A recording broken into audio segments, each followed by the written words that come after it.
hang up and try again. So this is the first episode of the Toast podcast.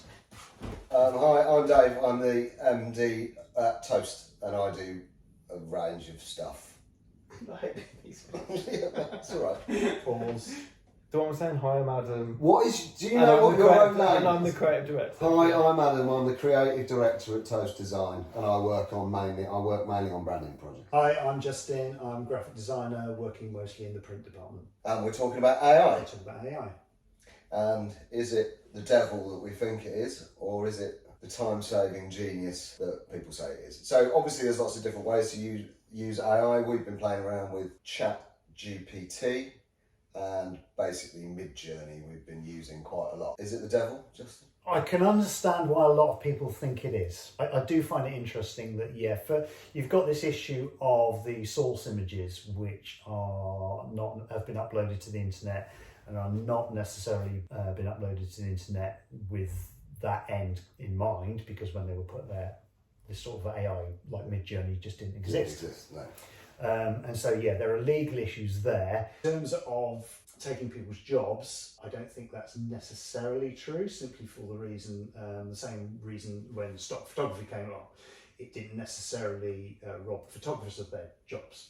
No, that's a good example actually, because everyone could buy a digital camera and take photos, it certainly doesn't make them a photographer. Yeah, exactly. You know, as we see day in, day out with our clients supplying their images on iPhone shots. So I think the thing is with, like, obviously if it's ethical for people to have their work searched for and the style used, but people have always used style. So the question is, do you agree with that or not? Like, people have, like, for an artist like David Hockney, for example, someone might go away and say, okay, let's do a photo collage in the style of David Hockney, but it's not a Hockney, is it? It's still, no, but it's referencing it and been but influenced by it will be recognisable in his style. So Yeah.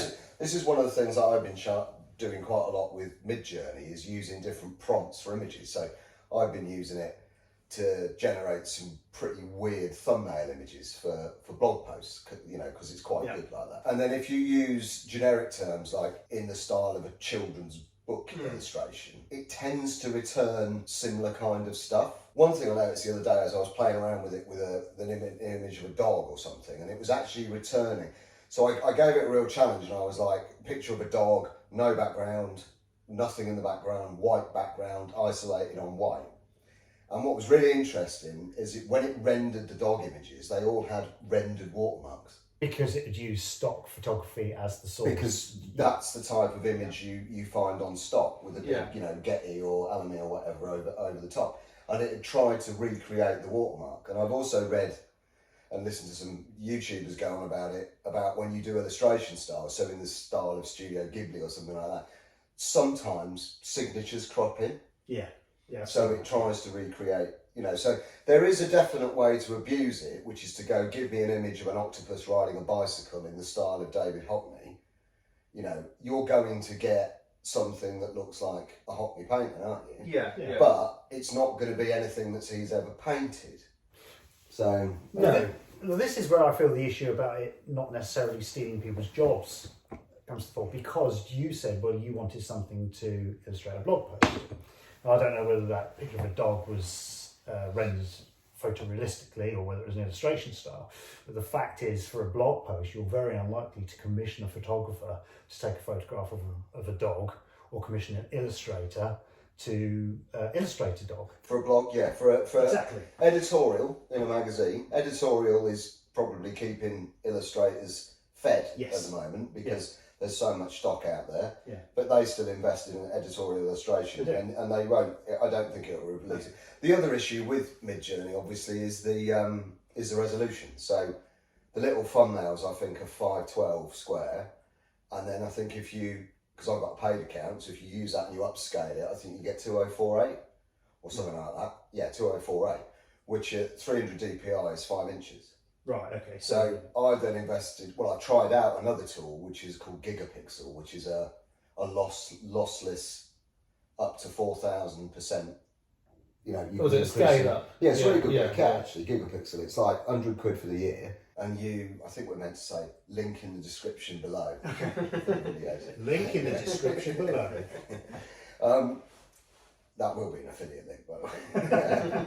And then, so you can scale it up, so you can use it on stuff. But I've also tried it on my own illustrations, because I've got quite a distinct style. Yeah. I wouldn't say my style is unique, but it has evolved over a period of time. It couldn't touch it. So how would you feel if you saw your stuff really closely matched on AI generator? I'd go mad, wouldn't I? Because it would be like, you know, this is a style of illustration that I can show you the story of my style, where it started and where it is now, and you would see how it basically got there. So, I don't know, my initial reaction would be, yes, you know, okay, that's too close to home. But then I used to do it in the real world as well with stock illustrations. You know, friends would send me a photo of something they'd seen with one of my stock illustrations on it. And the first thing I would often do was go and see if it's been downloaded, if it's had any downloads. You know, so people do get fiercely protective over their work. I think it might just be because, you know, of being a designer for so long and worked in illustration for so long, I kind of understand that there isn't really anything that original left, you know. Yeah. When we get a brief in here to design an annual report and they want an interesting cover, the first thing that we do is we look at other annual report that's true. designs. We don't go and sit in a bunker for 6 weeks at the back of the garden and try and forget everything that we've ever seen. We're not on jury service where we have to avoid all our So all design is recycled. You know, I'm of the opinion, I used to get really stressy about, on my illustration website, how big I showed the thumbnails. Because I thought, well, they look really nice big on a 4K screen, but someone's going to steal them. Yes. Yeah. And they're going to use them. But then then you have to put a watermark, which makes it then it looks shit. Then I kind of got over myself on that, and I thought, you know what? If someone's going to steal an image, they're going to steal an image. Exactly right. If I use a right-click thing to stop, you know, it can affect accessibility on the site and all that sort of stuff. So this sounds like self-promotion for my illustration. Linking. Linking.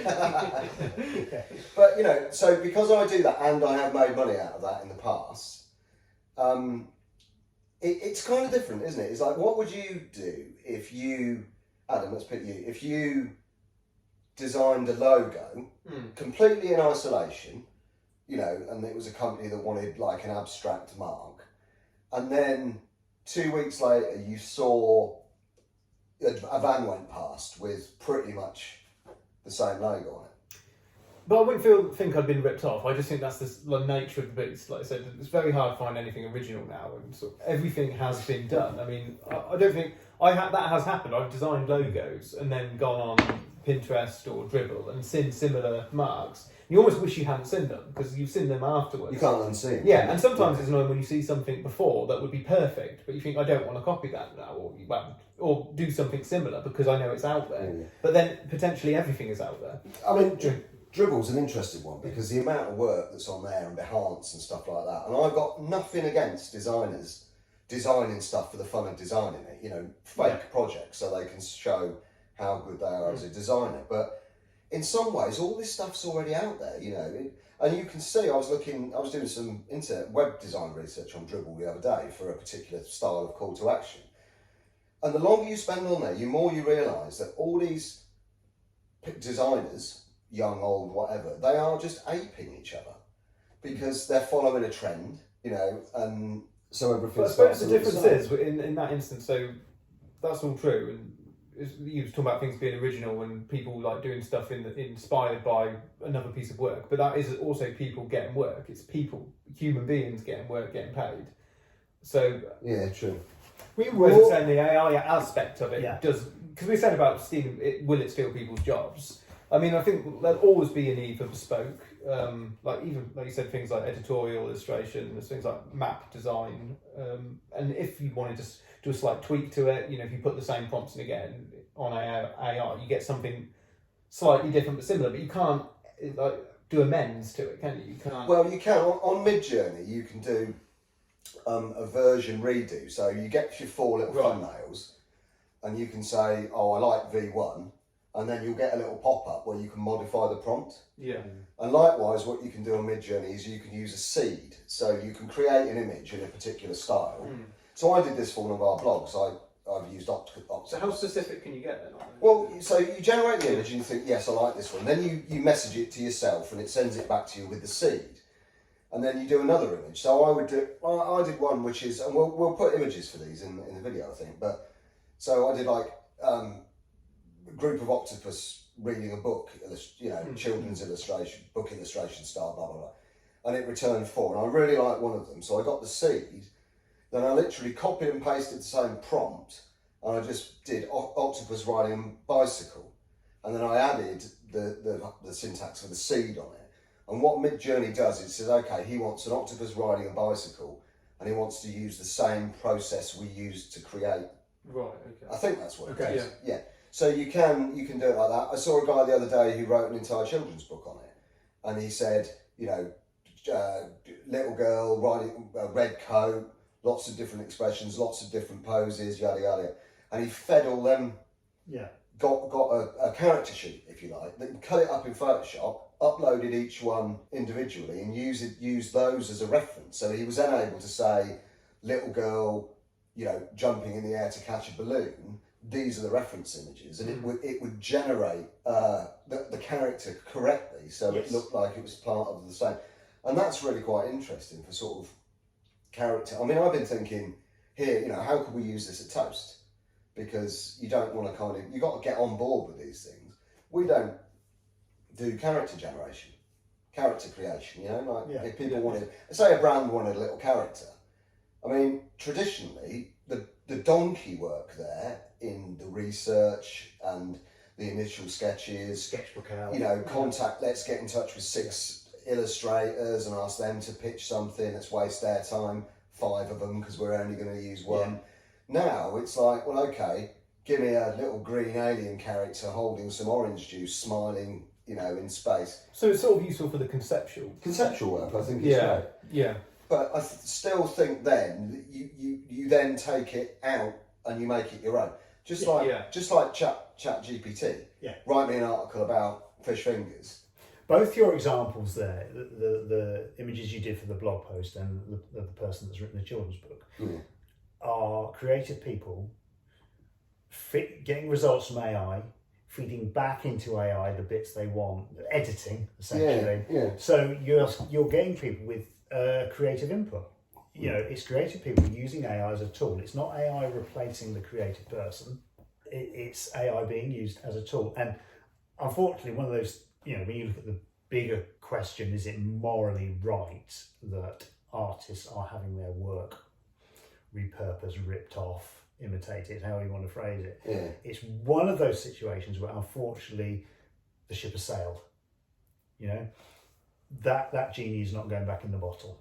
No. So we will see legislation sort of come out where you get I don't know if you can you opt out of having your work referenced by an AI search engine? I was reading up on all of this and I came across a YouTuber who did a little YouTube short, and he said, go and check your Adobe Creative Cloud permissions, because in the T's and C's there is a checkbox, and I haven't been able to validate this, but there is a checkbox that says, no one's ever read any T's and C's. Exactly, but it says give permission for Adobe's AI to use anything I upload to the cloud right. to train it. And this guy was like going mad about it. So we're all probably constantly signing our lives away every time we agree to these things. Well, I mean, potential. The trouble is with the internet, it's like if you put something on the internet, someone's going to copy it. Yes.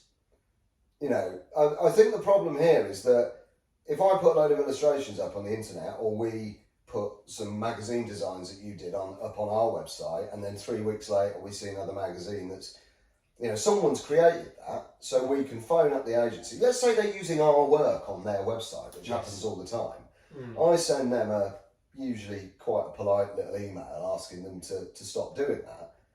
But if they don't, then I'll probably get the lawyer involved. But on the times that we've done it before, I don't get much change out of $1,000. No.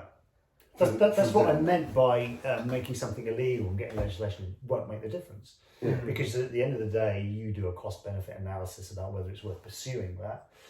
in my freelance days, I did some Photoshop templates, loaded them up to Creative Market. Yeah. Within a couple of months, they're on some illegal site. Yeah.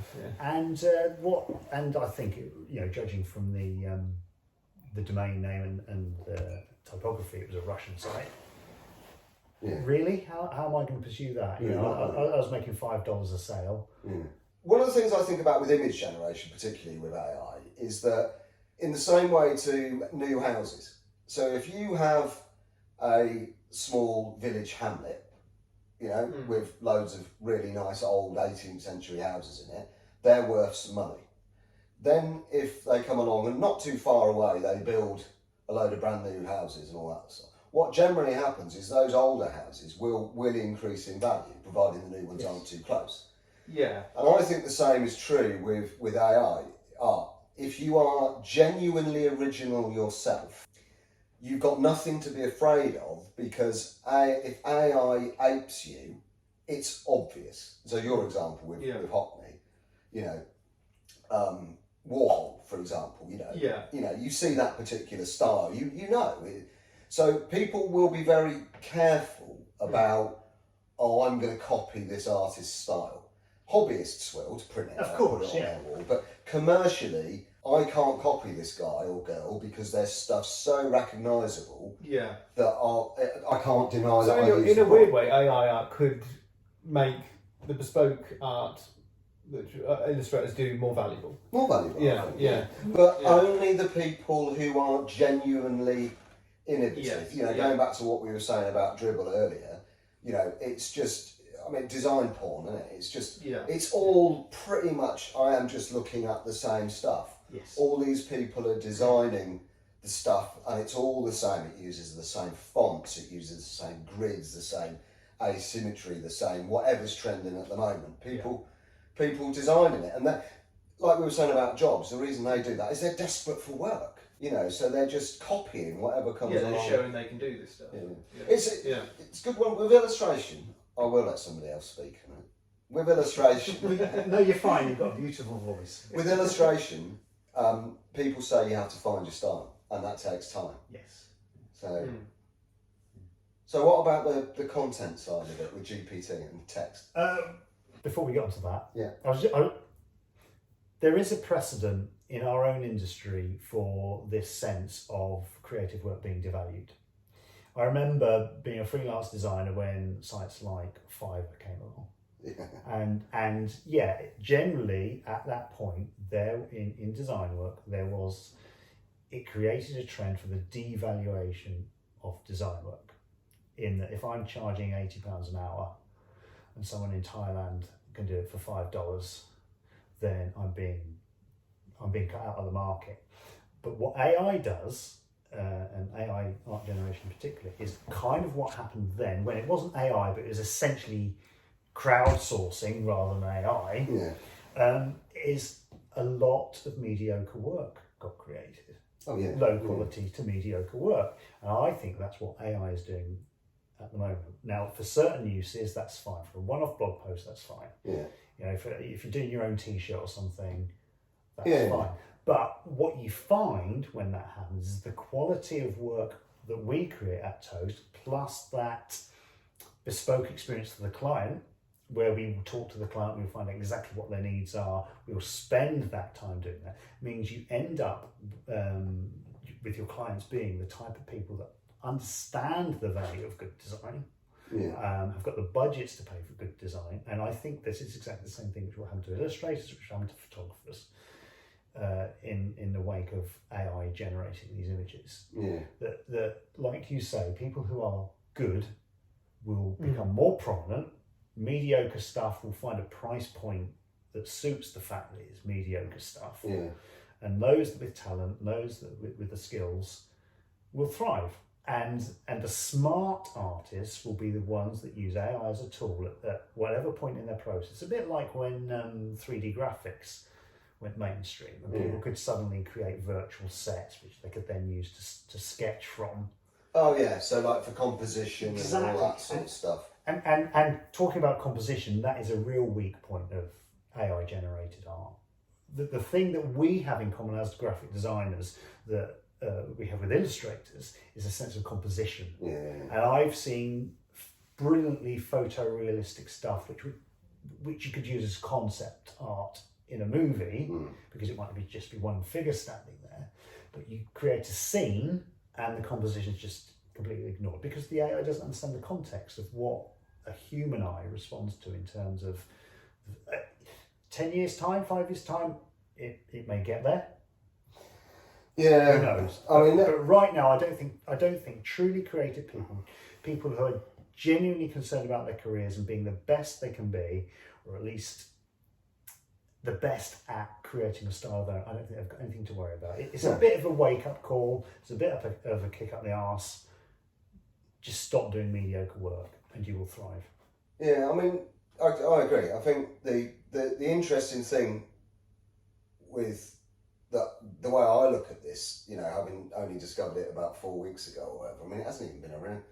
Was it like last year? Late last year. Yeah. Well, in the last couple of years, because it's been under the radar. Yeah, I was using Night Cafe Studio sort of last year as a kind of a hobbyist. Just wow, look at what Yeah, this. I mean, I just used the 25 free images on. Yeah. Some YouTuber I was watching did a video a couple of weeks ago and said that Midjourney was up to like 1 million users or something like that, which really surprised me that it was that few. But anyway, going back to your point about, you know, if you're mediocre or not, I think we're a good design agency here. We produce good design work that is genuinely designed, if that's stupid, you know, the concept process, the sitting down like this, talking about it, the idea generation, sketching and all that kind of stuff. We've always said we're an old school agency. So when I discover Midjourney, I mean, I've watched a YouTube video of a guy designing a website in it, and it comes up with some nice stuff, but it all looks American. Yes. And it takes no end of prompting and stuff like that. You know, whereas I've explained a concept for a website design to a client before, drawn on the back of an envelope. You know, and you wouldn't believe some of the shit I've sent clients. What do you think of these? And it looked like a 4-year-old's drawn because they're just so loose. But I like to get across that idea of this is a rough idea, then we're going to take it all the way through.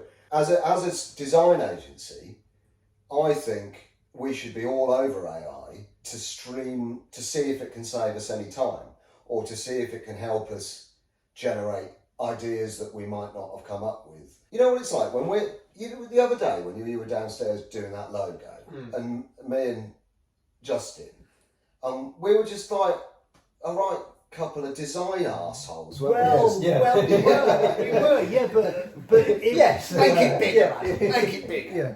But what it was was two designers looking over another designer's shoulder. It was like being in The Apprentice, wasn't it? It was better. But what it was, because that's what you won't get from a computer or from an AI, is I'm going to sound grandiose now, we had a sense of joy looking at that, didn't we?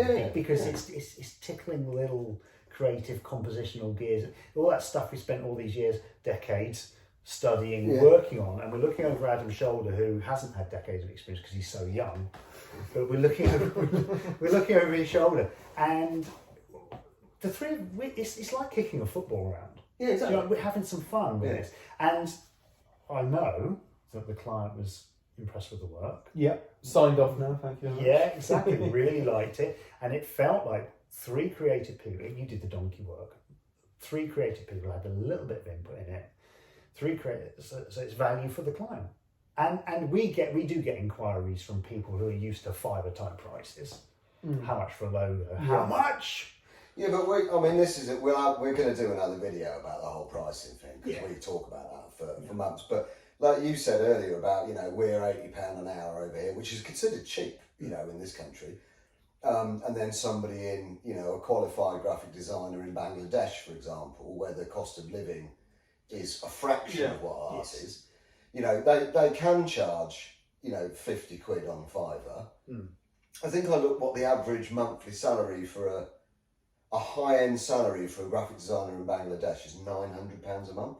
Right. That's considered an awful lot. So when they're saying I'll do you a logo for 250 quid, obviously, but you know, again, that's a different debate. That's globalised. You know, Fiverr and all that lot made design global. It stopped mattering where you were. And I guess that's the same a little bit with AI, is that, but I guess, I think the key thing with it is that, just like the example of a photographer, is just because you've got a Midjourney account, it doesn't make you an artist. Just because you've got Microsoft Word, you're not a novelist. Yeah, exactly. And, you know, AI generated text has been around for a long time, but not in the sort of complexity. So the text version, if we move on quickly to the ChatGPT, so we've been doing loads of tests on this. So we've had it generate some text, and then we've used 3 or 4 different AI detectors and run the same text through those detectors and said, and it'll say, you know,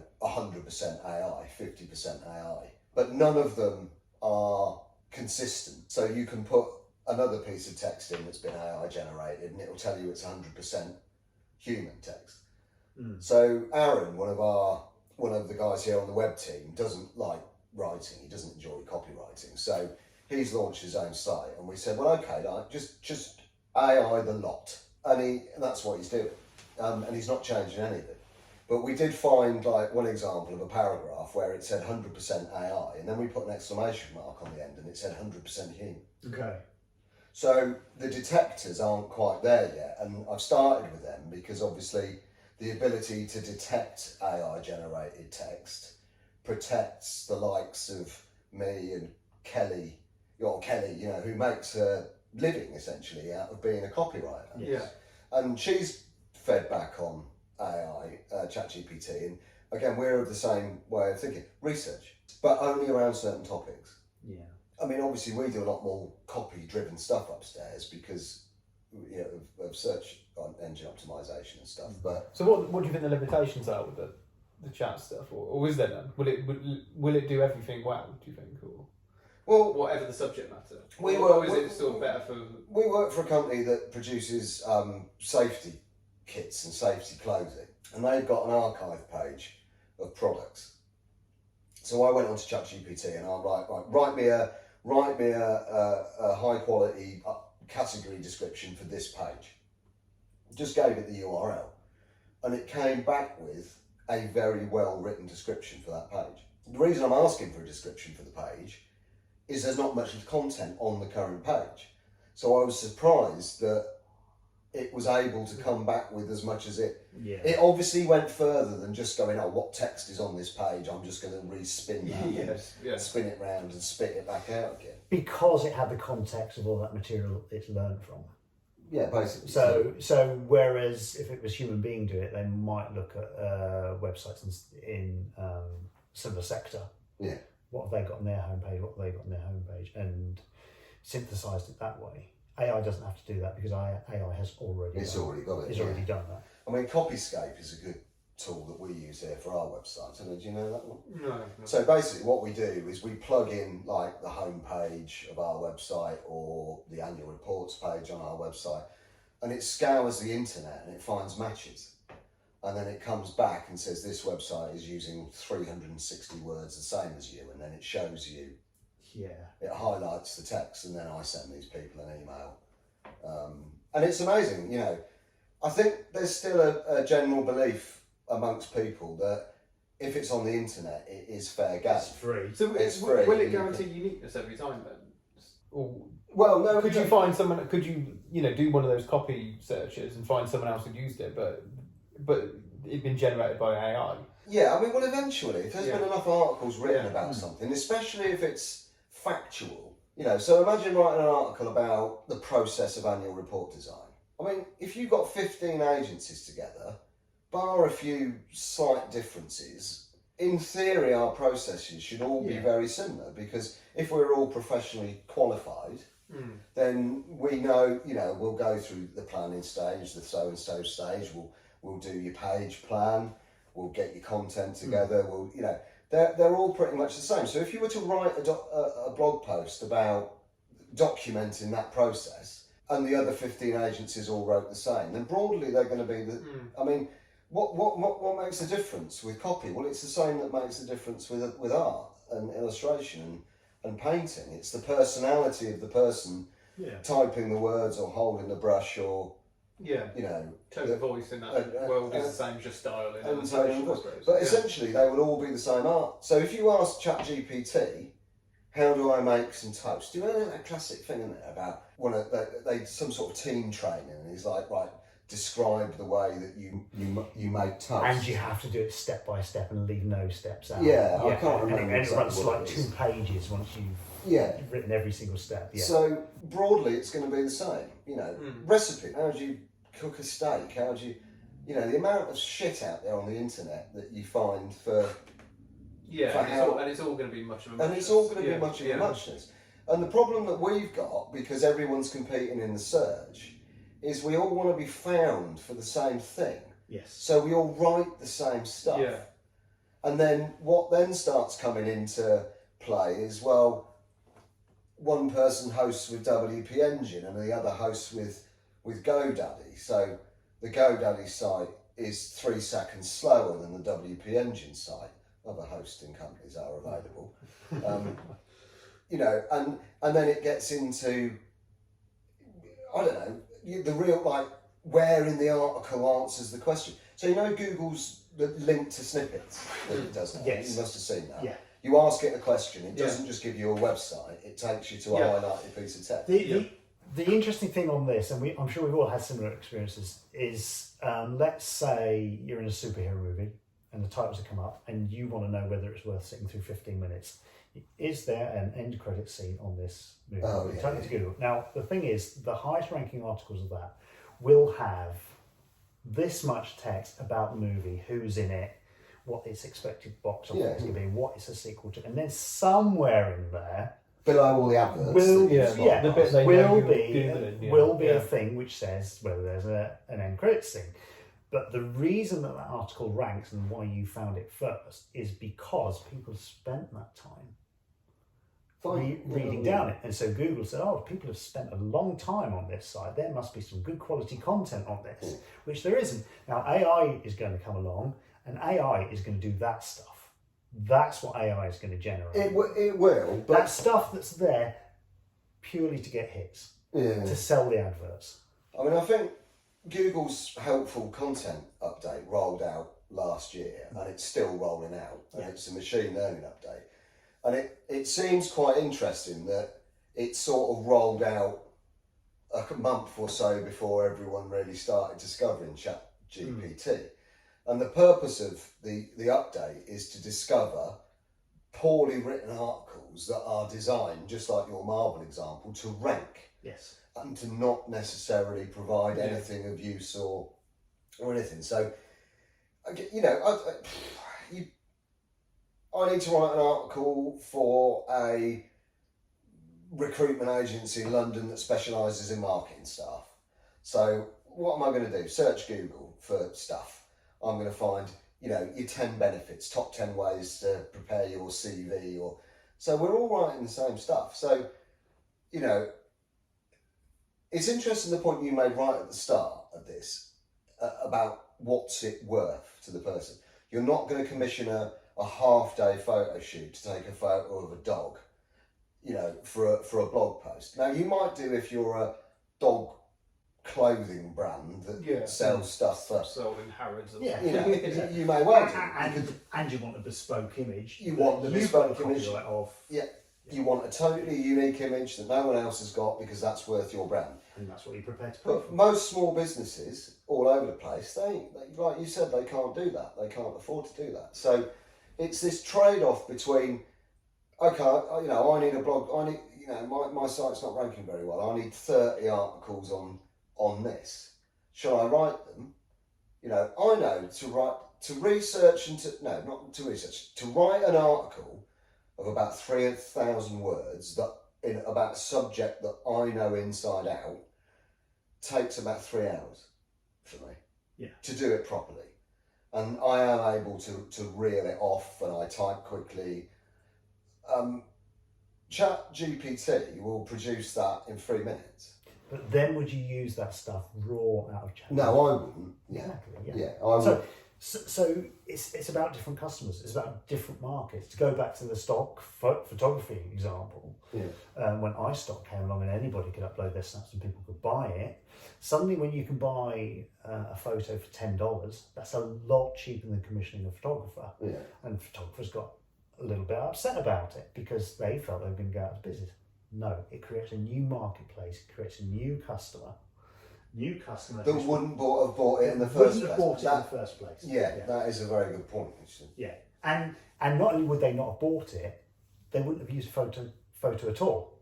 That is actually really spot on, and that I think we'll finish on that point because that's a very good point. That basically, don't worry about people using AI to generate an illustration if you're an illustrator, because they were never going to commission you in the first place. Yeah, exactly. Yeah, the people in that marketplace, they just wouldn't. And the people that were going to commission you and had the budget would never use AI because.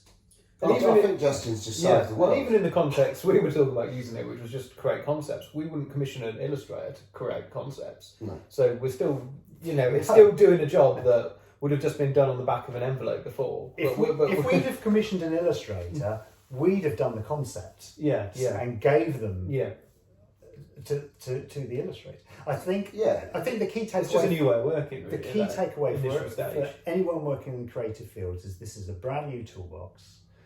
If you're savvy, you'll learn to use it to improve your own craft. Yeah, basically. And to making things that you do repeatedly easier, I think. So coming back to the chat GPT, we have been using it for give me 15 ways to improve my website speed, and it will give me 15 bullet points. I might ask it to elaborate on one or two.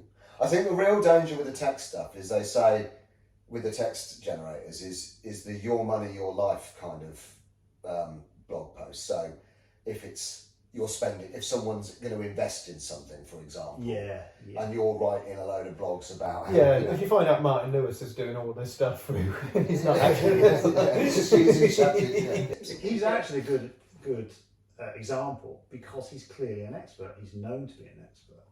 If you, I do think for that type of thing, AI generated text should be labelled clearly. Yeah, well, what I think is going to happen with this about experts, and I've just done this recently, and also I don't know why I didn't do it before, is outputting author information on all of our posts. So I'm updating all of our websites with the information about the author. Right. And on each of those pieces, we are linking back to the author's. So one of our team, LinkedIn page, Twitter account. Because just saying this is a real person. Yeah, because what Google is now going to start doing, if you've got an anonymous article on a website, 25 tax tips for the over 65s, written by Jake, for example, who the Jake? Well, at least no, not that one. But you don't know, and my thinking on this was, so this is how much stuff is shifting about. So the old school way was a lot of agencies, for example, didn't necessarily want to be too public about their staff because they feared their staff being headhunted. So if you've got a big London agency and you've got a guy or girl writing tons of great content and it's Sally Morgan and here's a link to her LinkedIn. Yeah. I mean, the headhunters are all over that. Yeah. And, so it used to be a risk because your staff would get headhunted. I mean, you get offers a lot, don't you, on LinkedIn? Yeah, mainly. I get really upset about that. No one ever offers me a job. I've never been asked if I want to. That's because you're unemployable. Yeah, probably. I did get asked to head up a plugin development team in Belgium. Well, yes. Yeah, that's the only one I've ever had. It was a bit random. I was like, sorry, I'm a bit busy. But brush up on your Flemish. But what there is now is there's a flip round, and it's been in the coming for a long time, which is, you know what, I'm a business, I've got these great staff. My brand is nothing without my staff. Yeah, there's that recognition. Exactly. So I'm going to switch this shit around and I'm going to make my brand all about my staff. Toast is nothing.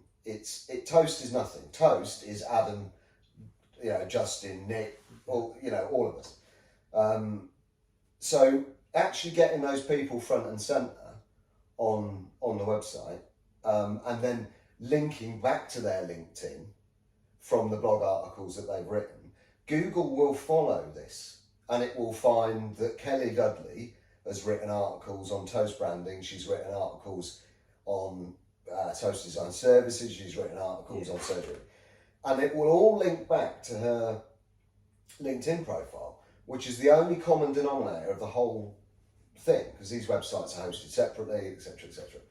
So once it visits her profile, Google knows that by trade she's a copywriter, and that she works at Toast Design, and that she's been recommended by 15 people, and that she's done this, that, and the other. So you've instantly got this kind of human curated and audited kind of report on this person.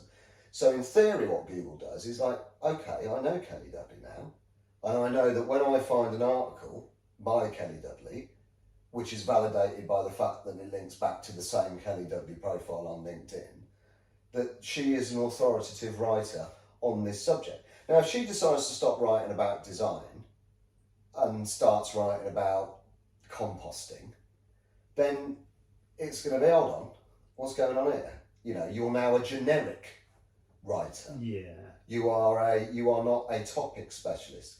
So this whole thing of sort of topics and being an expert and being able to demonstrate that there is a human behind this. So ChatGPT, in my opinion, at best, should only ever be used to generate an outline or to generate crossheads to write off the back of, or a research tool, just like we've been saying about Midjourney, you know, with the images. You should just use it to, like, oh, give me some ideas. Just give me some Great, ideas. the starting point. And, yeah. I've seen stuff on Instagram and elsewhere for like creative writing, non-fiction writing, where you basically get things like a set of dice or a set of cards, and the whole idea is that I've never used them, but presumably use them in some way that puts a bunch of things together in a certain combination, and that serves as a prompt. So we're talking about using AI as a prompt. As a prompt, yeah. I've got a thing on my phone, can't remember what it's called, but you've got 3 cards and you pick one and it just comes up with some saying, seize the moment. You know, kill your neighbour. Doesn't say that. Stop looking at your phone. But it's designed to just be like a, you know, but that interesting point, we were talking earlier about gathering behind Adam and annoying the fuck out of him when he was trying to do his stuff.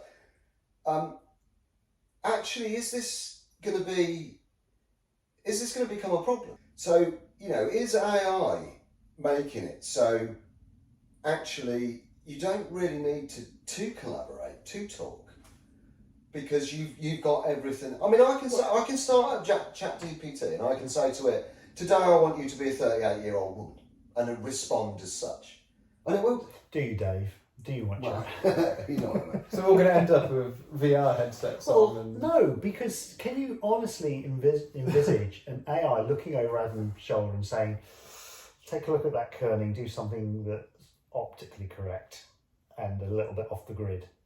Because an AI is not going to do that. An AI is not going to know the context of what we're talking about.